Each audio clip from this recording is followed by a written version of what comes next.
জয়গুরু। এখন ইষ্ট প্রসঙ্গ করার জন্য আহ্বান জানাই শ্রদ্ধেয়া সোনামণি সাধক মাকে। সোনামণি মা জয়গুরু। জয়গুরু মা। শোনা যাচ্ছে? হ্যাঁ, শোনা যাচ্ছে। জয়গুরু। পরম দয়াল শ্রী শ্রী ঠাকুর, পরম আরাধ্যা জগৎ জননী শ্রী শ্রী বড়মা, পরম পূজ্যপাদ শ্রী শ্রী বরদা, পরম পূজ্যপাদ শ্রী শ্রী আচার্যদেব সহ ঠাকুর পরিবারের প্রতি প্রত্যেকের শ্রীচরণে আমার ভক্তিপূর্ণ প্রণাম ও সশ্রদ্ধ জয়গুরু জানাই। আজ এই নামধ্যান লিঙ্কে যে সমস্ত ঋত্বিক দাদারা আছেন, শ্রী শ্রী ঠাকুরের পুত পাঞ্জাভাই কর্মীগণ, শ্রদ্ধেয় দাদারা, ভক্তিমতী মাতৃমণ্ডলী ও আমার সন্তান সম ছেলে মেয়েরা যারা আছো, যথাযোগ্য স্থানে আমার ভক্তিপূর্ণ প্রণাম ও সশ্রদ্ধ জয়গুরু জানাই। আর ভক্তিপূর্ণ জয়গুরু জানাই আমার স্নেহের শর্মিষ্ঠা ঠাকুমা, যার ঐকান্তিক ভালোবাসায়, ঐকান্তিক টানে, ঐকান্তিক ইচ্ছায় আজ আমি এখানে আসতে পেরেছি। ভালো থাকুক শর্মিষ্ঠা, তার পরিবার পরিজন আত্মীয় স্বজন সবাইকে নিয়ে, এবং ঠাকুর যেন তাকে শক্তি প্রদান করে এই এত বড় একটা লিঙ্ক, এত বড় দায়িত্ব, অনেক অনেক বড় দায়িত্ব, এই দায়িত্ব মাথায় করে নিয়ে সে যেন চলতে পারে। শ্রী অনন্ত কুমার মিস্ত্রির একটা গানের লাইন দিয়ে আমি শুরু করছি আমার আজকের অনুভূতির কথা।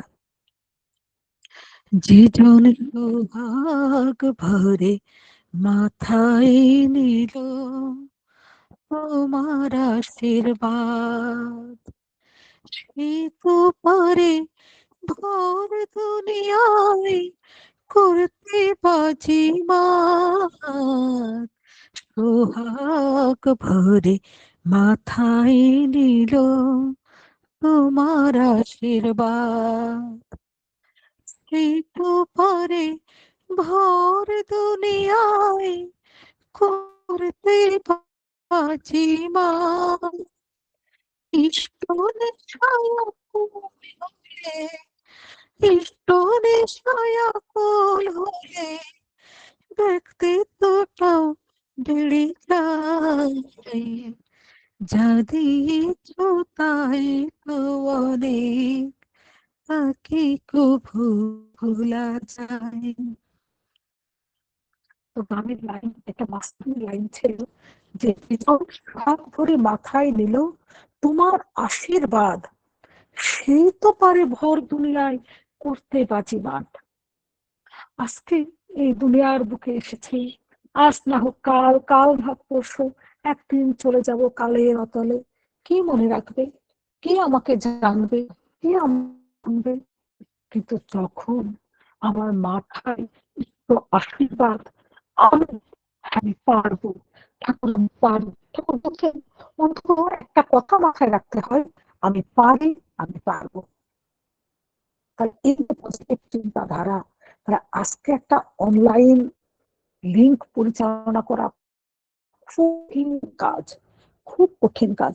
কয়েকটা মানুষ জয়েন করলো, তারা ঠিক মতো জয়েন করলো কিনা, আজকে যার ইষ্ট প্রসঙ্গ আছে সে কি জয়েন করেছে, বা জয়েন করলেও সে কি লেখা নিয়ে নিল। একটা সংসারে একটা মেয়ের প্রচুর কাজ, প্রচুর হিসাব দেওয়া যায় না সে কাজের।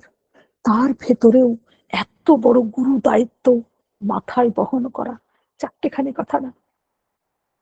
তাই আমি দেখেছি অনেক মানুষ, কারণ আমার এখানে মন্দিরে কাউকে যদি একটা দায়িত্বের কথা বলি, তারা না বৌদি আমি পারবো না, ঠিক ঠিক আছে আমি একটা গান গাইবো, আমি দুটো ঠাকুরের কথা বলবো, না দায়িত্ব দিও না বৌদি, আছে তো সবাই আছে তো, সবার সাথে আমিও আছি। সে দায়িত্ব নেবে না। তাহলে পারে যে মানুষটা নাকি দায়িত্ব নিল যে হ্যাঁ বৌদি তুমি এটা আমাকে বলেছো, ঠিক আছে এটা আমি করব। তুমি যখন বলেছো, আর ঠাকুর তো আছেনি, আর তুমিও তো চারিদিক দিয়ে খেয়াল রাখবে, কোনো অসুবিধা নেই, আমি পারবো। তাহলে পারি কতটা ভালো লাগে। আমি মন্দিরে আসছি, আমি গান গাইছি, আমি ঠাকুরের কথা, আমি কোনো দায়িত্বে নাই। তাহলে জীবনে এ কখনো দাঁড়াতে পারবে? পারবে না। কতখানি বোকা মানুষ, কতখানি বোকা, আমি তাই ভাবি। যে ঠাকুরের শ্রী শ্রী রামকৃষ্ণদেব বলছেন ঈশ্বরীয় কাজই কাজ আর বাকি সব অকাজ। আমরা বৈষ্ণব শাস্ত্রে কি পাই? যত্র যত্র নেত্র পড়ে তত্র তত্র কৃষ্ণ স্ফুরে। তাহলে এই যে আমি আজ রান্না করছি, এটা কি ঠাকুরের কাজ না? আমি যদি ভাবি আমার স্বামী আমার সন্তান তারা খাবে, আমি নামময় হয়ে রান্না করছি, আমি গান গাইছি আর রান্না করছি, তাহলে এই প্রফুল্লতা ওদের ভেতরে যাক। তাহলে শিখলাম কোথা থেকে? পরম দয়াল শ্রী শ্রী ঠাকুর, তিনি আমার জীবনে তাকে গ্রহণ করেছি, তাকে বুঝতে চেষ্টা করেছি, তাই তো জেনেছি। একটা দায়িত্ববান মানুষ, তাহলে এই দুনিয়ায় বাজিমাত কে করতে পারে? সেই করতে পারে, সেই করতে পারে যে নাকি সোহাগ ভরে ভালোবাসার সঙ্গে তোমার আশীর্বাদ মাথায় নিল। অমুক কাজ, হ্যাঁ হ্যাঁ আমি পারবো। তমুক কাজ, হ্যাঁ হ্যাঁ আমি পারবো। আজকে আমরা সবাই মিলে মন্দির পরিষ্কার করতে যাব। তো এই যে দায়িত্ব যখন মানুষ নিতে শেখে, তখন সে যোগ্যতা অর্জন করে। তার আগে সে যোগ্যতা অর্জন করে না। ফাঁকা মাঠে মানে গোল দেওয়ার মতো, একটা বল নিয়ে গোল, কেউ নাই আমার প্রতিদ্বন্দ্বী, আমি গোল দিয়ে চলে আসলাম।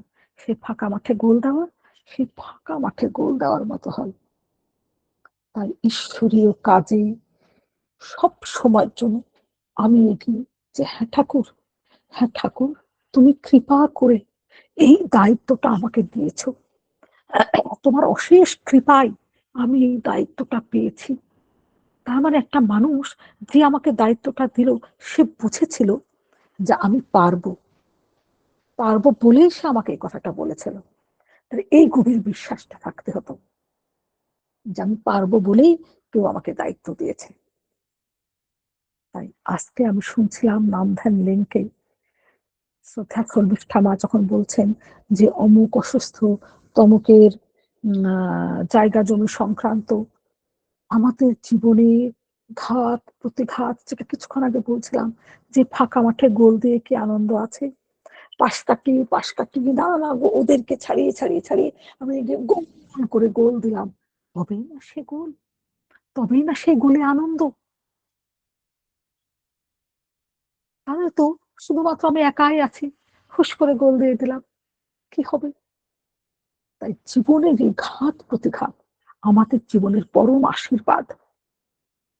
যেমন আমি মনে করি যে কোনো বাচ্চার হাতে ফোড়া হয়েছে, সেই ফোড়া পেটে টনটন করছে, কিন্তু ফোড়াটা কিছুতেই ফাটছে না, বাচ্চাটাও কি কষ্ট পাচ্ছে ফোড়ায়, কিন্তু যখন দেখছে ফোড়াটা কিছুতেই ফাটে না, তার পুষ রক্তগুলো বেরোচ্ছে না, তখন মা কি করলো না আস্তে আস্তে চাপ দিয়ে দু চারজনকে বলে ধর তোরে চেপে ধর, ওকে চেপে ধর, কয়েকজন মিলে চেপে ধরলো, আর মা আস্তে আস্তে করে সেই ব্যথা জায়গায় চাপ দিয়ে ফোড়াটা ফাটিয়ে দিল, সমস্ত পুষ রক্ত বেরিয়ে গেল। কিছুক্ষণ কষ্ট হলো, কিন্তু মা জানে যে ওই পুষ রক্তটা যদি না বেরিয়ে যায় তাহলে আমার সন্তানের আরো বেশি ক্ষতি। তাই সে জবরদস্তি করে জোর করে কয়েকজনকে ধরিয়ে ফোড়াটাকে ফাটিয়ে দিল। ছেলে কি ভাবছে, আমার মা এত কঠিন, আমার এত ব্যথা জায়গাটায় মা এমন করলো। আমাদের জীবনেও ঈশ্বর ঠিক এমন ভাবে দুঃখ কষ্টগুলো হয়তো কোনো কারণ বশত, আমাদের ভুল বশতই, আমাদের অজ্ঞানতা বশতই যা কিছু দুঃখ কষ্ট পাই, আমরা আমাদের অজ্ঞানতা বশত আমাদের জীবনে আসে।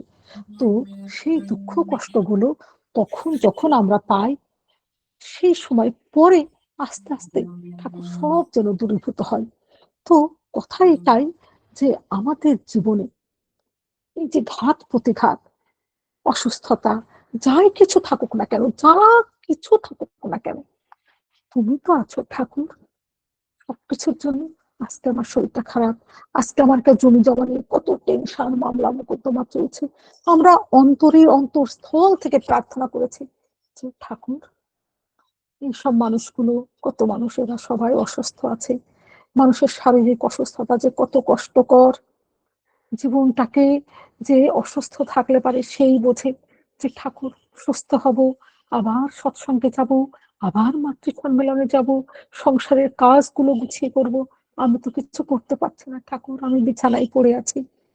তো এই যে বিছানায় না পড়লে আমি তো বুঝতে পারবো না যে আমার শরীরটা ভালো রাখা কতখানি জরুরি। তাই সত্তা পোষণে নিরামিষ আহার আমাদের জীবনে কতখানি দরকার। তাই ঠাকুর ধর্মের সংজ্ঞা এবং বললেন যে শ্রী বিগ্রহের মন্দির ভেবে যত্ন করে শরীরটাকে সহন পটু সুস্থ রাখিস, বিধি মাফিক চালাস তাকে।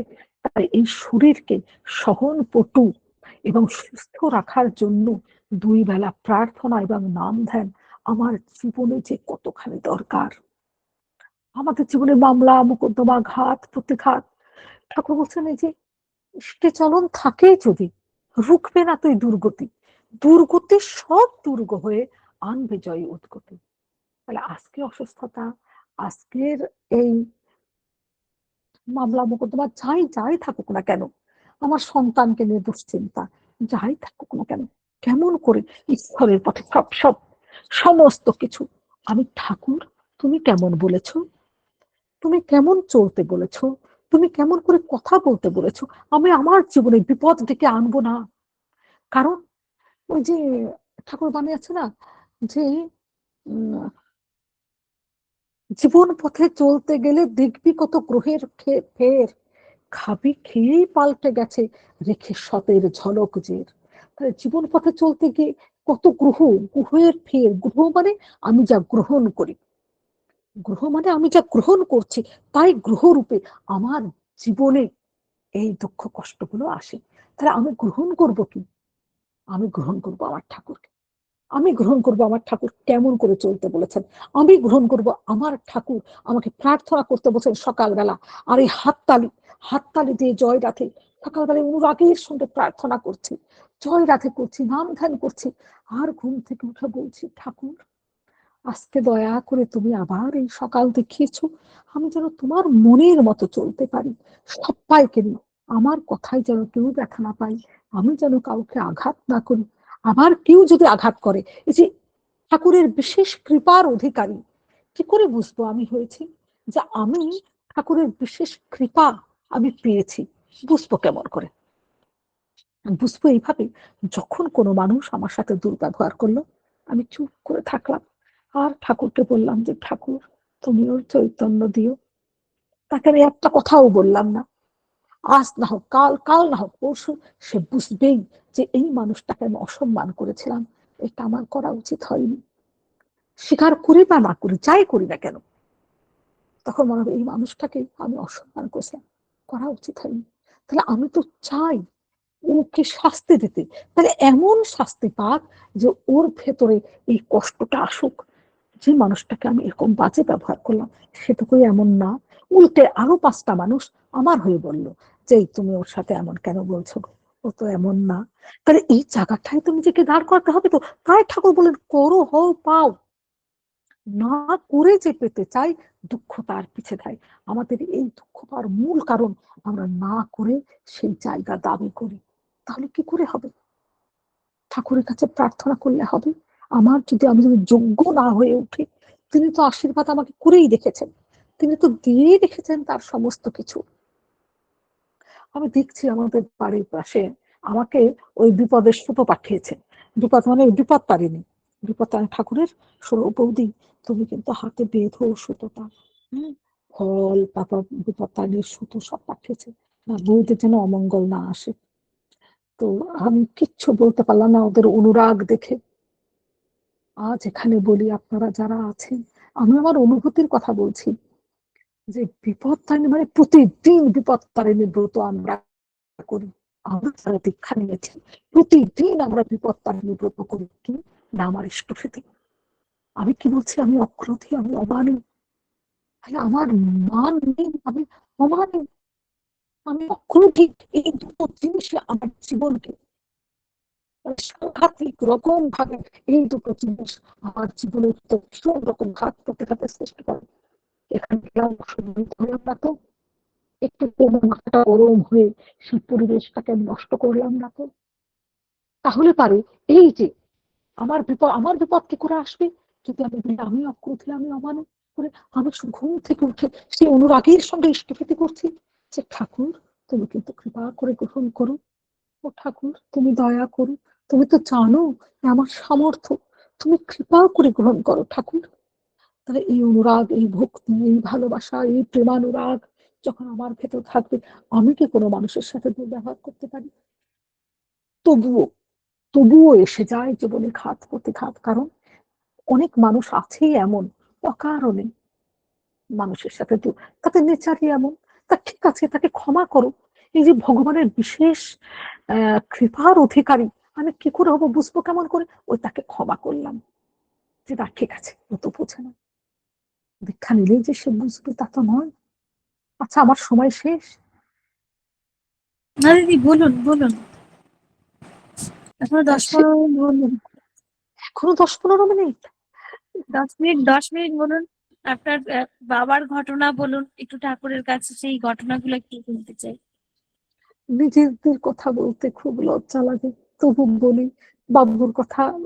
বাবা মানে আমার বাবু বলতাম আমরা, আমার বাবু। আর কথা কত কিছু ভিড় করে আসে। বাবু একটা গান গাইছে। হ্যাঁ, বাবু তো কখনো কোনোদিন মানে খাতা দেখে, কালের অতলে অতলে যে কত গান যে হারিয়ে গেছে আমরা নিজেরাও জানি না।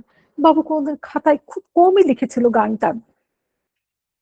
প্রথম যে গানটা গাইলাম সেটা সৎসঙ্গের গীতিকার সুরকার শ্রী অনন্ত কুমার মিস্ত্রির লেখা গানটাই আমি গেয়েছিলাম। তো বাবু জানতো না আমরা কোন ক্লাসে পড়ি। বাবু তার জগৎ নিয়ে থাকতো। আমার মা যদি না থাকতো, আজ আমার বাবু এই গীতিকার সুরকার কতখানি হতো আমরা জানি না। আমরা জানি না। মা বাবু বাবু যখন কোথাও যাবে, বাবু সৎসঙ্গে যাচ্ছে, তো বাবুর ব্যাগের ভিতরে মা সব গুছিয়ে দিচ্ছে, সব। বাবু যেন কিছু ভুলে না যায়, কারণ বাবু তো ভব ভোলা। সারাক্ষণ তার মাথার ভিতর গান লেখে, গানই ইচ্ছে করে। আর আমার মা এমনি করে আমার বাবুকে সহায়তা করতো। আজকে আমি তাই ভাবছি, বীরভূমের সাঁইথিয়া, আমি না চোখ বন্ধ করে যেন ঘুরে ঘুরে বেড়াই, এই তো বীরভূমের সাঁইথিয়া, এই তো এই জায়গাটা। বাবু যে এসব বলতো, ওখান থেকে চিঠি আসতো। তো ওই যে সাঁইথিয়া কত দূর, কোথায়, বাপরে আমার বাবু কোথায় কোন প্রত্যন্ত গ্রামে আমাদের বাড়ি ছিল। এখন তো কত কিছু উন্নত হয়েছে। বাবু একটা পোস্ট কার্ডের একটা ছোট্ট ঠিকানা নিয়ে যেত। তখন তো ফোনও ছিল না, কিচ্ছু ছিল না। আর আজকে আমি তার মেয়ে, একটু হাওড়া যাব, সেখানে আমার বর ভয়ে আমাকে উবের বুক করে দেয়। না, তুমি যেতে পারবে না, তুমি গাড়ি বুক করে যাও। আর আমার বাবু কোথা থেকে কোথায় ঘুরে ঘুরে বেরিয়েছি, সব জায়গায়। লাস্টে আমার যখন বিয়ে হলো এখানে, তখন বাবু আর কোথাও গিয়ে থাকতো না। যত রাতে হোক, বাবু জানে এখানে চলে আসাই যায়, কোনো ব্যাপার না। আমার বাড়িতে বাবু চলে আসতো। আর আমার শ্বশুর শাশুড়ি এত ভালোবাসতেন আমার বাবুকে, কিছুতেই বাবুকে যেতে দেবে না। আমার শ্বশুর, দাদা জানেন, আজকে তো অমুক জায়গায় একটা সৎসঙ্গ আছে। আমার শ্বশুর শাশুড়িও খুব পুণ্যাত্মা ছিলেন, খুব খুব। ওনাদের টাইটেল সাধক, মানে তারা সাধক বংশ। আমার শ্বশুর এমন ছিলেন, আমার হাজবেন্ডও তাই। শ্বশুরের বাবা, তিনি ছিলেন খুব মহৎ পুণ্যাত্মা মানুষ। আজও মানে অনেক পুরনো মানুষ যারা আছে, আজও তার নাম তারা করে, এমন পরিবার। যাই হোক, বাবুর কথা কি বলবো, আমার খুব কষ্ট হয়, ভীষণ কষ্ট হয়। আমি তাকে তুমি মনে করি না, মনে করলেই না আমার ভীষণ রকম ভাবে আমি হয়ে পড়ি। খালি ভাবে আমি তার কলঙ্কিত মেয়ে, আমি তার নাম রাখতে পারিনি, আমি গাইতে পারি না। এত কষ্ট হয়, 1 লাইন 2 লাইন গাই, কিন্তু আমি গান গাইতে পারি না। আমার ভাইয়ের ছেলে, ঠাকুরের এত কৃপা, কি ভক্ত ছেলে। ও যখন ছোট্ট বাচ্চাটা যখন পা পেয়েছে, তখন থেকে ও ধুতি পাঞ্জাবি পরে। ও ঠাকুর ছাড়া কিচ্ছু বোঝে না, কিচ্ছু না। আর এত ভালো গান গায়, এত ভালো গান গায়। খালি গান গাওয়াটা না, মানুষ হিসাবে খুব ভালো ছেলে আমার ভাইয়ের ছেলে।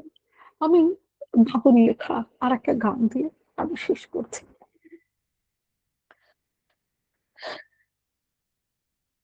পুণ্যভূমি দেহ ঘরে আজ কতই স্মৃতি আকাশ আবার কবে আসবে ঠাকুর, কবে হবে দেখা, কোথায় আছো, কেমন আছো, কোন সুদূরের পারে, তোমার কথা ভাবতে আমার প্রাণ যে আকুল করে, বুকের মাঝে বেসুর বাজে যখন থাকি একা, আবার কবে আসবে ঠাকুর, কবে হবে দেখা। আমার দিদি শ্রীমতী গৌরী মণ্ডল অনেক অনেক বড় একটা কাজ করেছে, অনেক বড়। বাবুর কিছু গান, সব গান তো পাইনি, কিছু গান একটা বইয়ে অম, মানে একটা বই বের করেছে, সেখানে বিভিন্ন মানুষ তারা বাবুকে কেমন করে ভালোবেসেছিল, তারা বাবুকে কেমন দেখেছিল, তাদের লেখা। এই বইটা না একটা অমূল্য সম্পদ। তো আজকে কিভাবে বুঝবো? আজকে অমিতাভ বচ্চন এসেছে, অমর্ত্য সেন এসেছে, আমরা কার কাছে ছুটে যাব? না, অমিতাভ বচ্চন। কেন অমিতাভ বচ্চন?